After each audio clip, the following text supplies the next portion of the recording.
ভয়াবহ অগ্নিকাণ্ডের ঘটনায় চাঞ্চল্য পূর্ব বর্ধমান জেলার শহর কালনাতে। কালনার 14 নম্বর ওয়ার্ডের একটি বাড়িতে অগ্নিকাণ্ডের ঘটনা ঘটে। জানা যায় শর্ট সার্কিট থেকেই এই আগুন লেগেছে। দমকলের 3টি ইঞ্জিন এসে আগুন নিয়ন্ত্রণে আনে।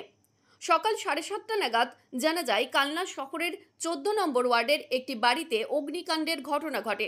ওই বাড়িতে ছিল জুতোর গোডাউন, এমনটাই বলছেন স্থানীয়রা, এবং সেখানেই আগুন ধরে যায়। দাউ দাউ করে ছড়িয়ে পড়ে আগুন। ওই পরিবারের বেশ কয়েকজন বাড়িতে আটকে পড়েন। পরবর্তী সময়ে বাড়ির একাংশ ভেঙে উদ্ধার কার্য চালানো হয়।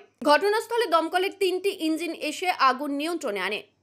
ঘটনাস্থলে আগুন নেভানোর কাজ করার সময় এক দমকল কর্মী অসুস্থ হয়ে পড়েন বলে সূত্র মারফত জানা যায়। এমনি কিচ্ছু জানি না, আমি এখানে কলতলায় কাজ করছি, এখানে কাজ করছি, আর এখান থেকে বউটা চেঁচাচ্ছে, কাজের বউটা চেঁচাচ্ছে দেখে আমি উঠি মারলাম, সিঁড়িতে গিয়ে উঠি মারলাম, গিয়ে দেখে বউটা দরজা ধাক্কাচ্ছে। আমি কি কাজের জন্য বোধহয় দরজা ধাক্কাচ্ছে, তারপরেই শুনি চেঁচামেচি, তারপরেই শুনি বউটাও চেঁচাচ্ছে আর ওদের বাড়ির লোকেরাও চেঁচাচ্ছে, বেরিয়ে পড়েছে। একজন তো আটকে ছিল, সেটা আমি এখন না এখন এক্ষুনি নামাবো। হ্যাঁ, উনি তো আটকে ছিলেন, ওরা সবাই ভেতরেই ছিল। কাজের বউটা ডাকছে, উঠছে না, ভেবেছে ঘুমোচ্ছে। আমি আবার উঠি মেরে দেখলাম এত ডাকছে, কে কোন বাড়িতে ডাকছে দেখি তো। ধোঁয়া কখন দেখলেন? বেগে কি ধোঁয়া দেখলেন? ধোঁয়া উঠছে? ধোঁয়া দেখিনি, আচ্ছা, তখন ধোঁয়া দেখিনি। এখানে সকাল 6:30 নাগাদ আমাদের আপেল মিয়াজ জুতোর দোকান আছে, জুতোর দোকানে সকালবেলা আগুন লেগে যায়।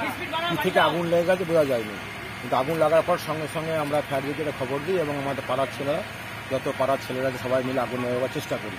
যেখানে যা পাই জল ফল দিয়ে এবং আপেল মানে যে মালিক, বাড়ির মালিক যে সে ওপরেই আটকে থাকে, কিছুদিন এটাকে বের করা যাচ্ছিল না। আমরা প্রতিবেশী এবং পাড়ার লোক এবং ফায়ার ব্রিগেডের সহযোগিতা এবং পুলিশের সহযোগিতায় আমরা 3 তলার গ্রিল ভেঙে ওকে বের করে নিয়ে আসি।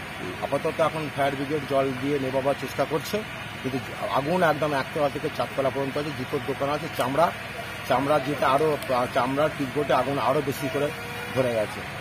দমকল কখন এসেছিল? দমকল এসেছিল আমরা খবর দেওয়ার 8 ঘন্টা 15-20 মিনিটের মধ্যে দমকল চলে এসেছিল। কমল বোরার রিপোর্ট, সংবাদ আজকে নিউজ।